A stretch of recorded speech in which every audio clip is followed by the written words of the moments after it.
My name's Grant Calder, and I teach at a school that's a lot like this one, out on the so-called Main Line outside Philadelphia.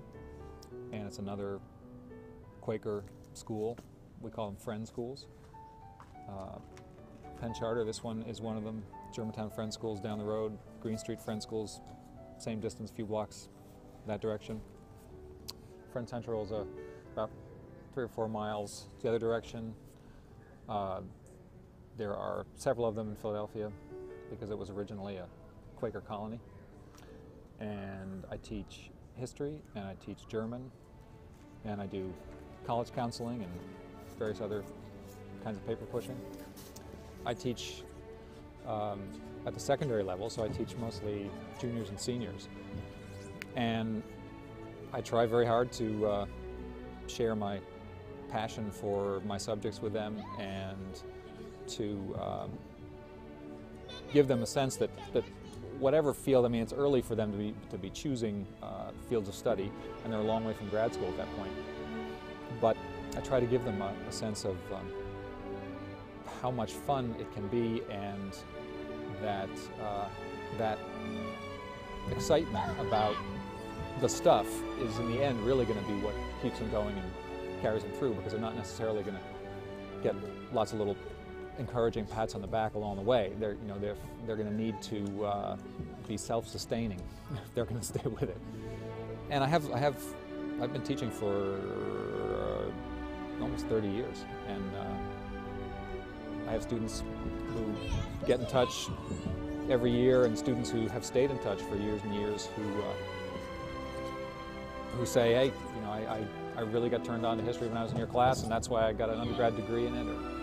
Or, I just ran into the work of a former student of mine who's now finishing up his PhD at Berkeley and in history, and he's written some really good stuff that I ran into in a journal, and I hadn't talked to him for a long time, and I got in touch with him, and we were reminiscing about the research project he did for me when he was at Friend Central, and he said it was the single most valuable thing I did in high school to prepare me for college, because no other kid in my class, and he went to Columbia, there was a lot of ostensibly capable kids, but he said there wasn't another kid who was in the department with me that year who had ever done real historical research of the sort that we did. And so the first time we got to a big term paper, there was widespread panic, and I knew exactly what I needed to do. I mean, I walk into this room where I teach, that's this neat 19th century oak-paneled kind of little enclave. The room I'm in is floor-to-ceiling dark wood paneling. The ceiling's vaulted. There's a huge fireplace on one side.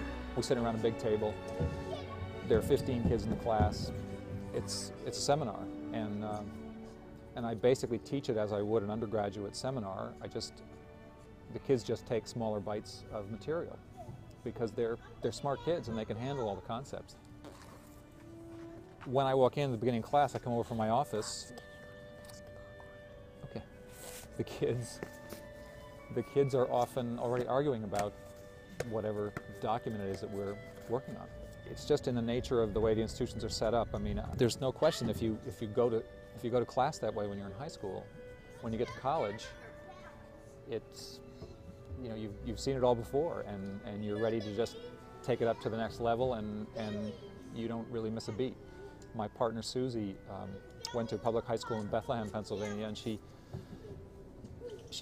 had 500 kids in her class. I had 75 in my class. She graduated #1 in her class. She did everything she could do. She took all the most advanced courses. She worked her tail off, and she graduated #1. And then she went off to Haverford College, which is outside Philadelphia, not too far from Friend Central.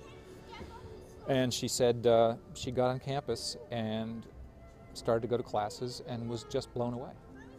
She felt completely unprepared, and she said, I looked around at the kids who'd gone to Friend Central and Germantown Friends and places like Penn Charter, and I thought, these guys all know how to do this. And she was angry. She thought, I went to a decent public high school, I graduated #1 in my class, what am I supposed to do?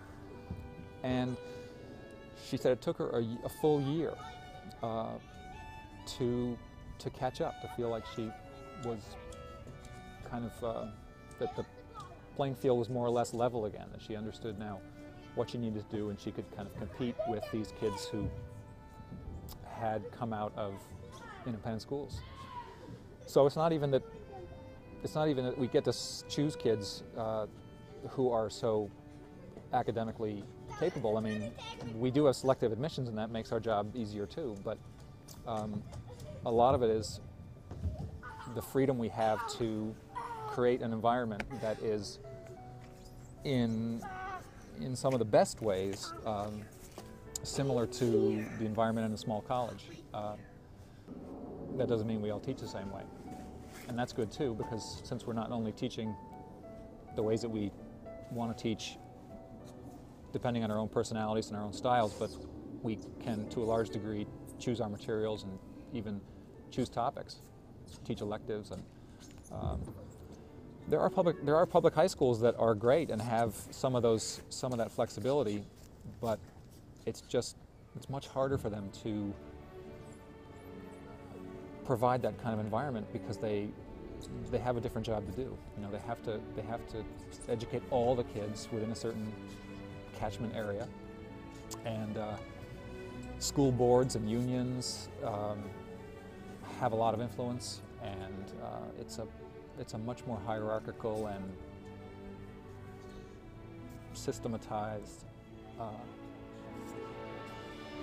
arrangement. And the funny thing is, I've been teaching for almost 30 years, and well, practically speaking, I couldn't get a job in a public high school, either outside Philadelphia or in the city. I don't have certification, which I have to say is another part of, I think, the weakness of that system. You know, I have 30 years of experience. I have degrees in 2 different fields. I teach in 2 different fields. And I don't qualify to teach in a public high school, which I think is problematic. I mean, it's an example of the way in which the public schools can't, because of the, in some ways, rigid structures that surround them, they can't always take advantage of the talent that's available.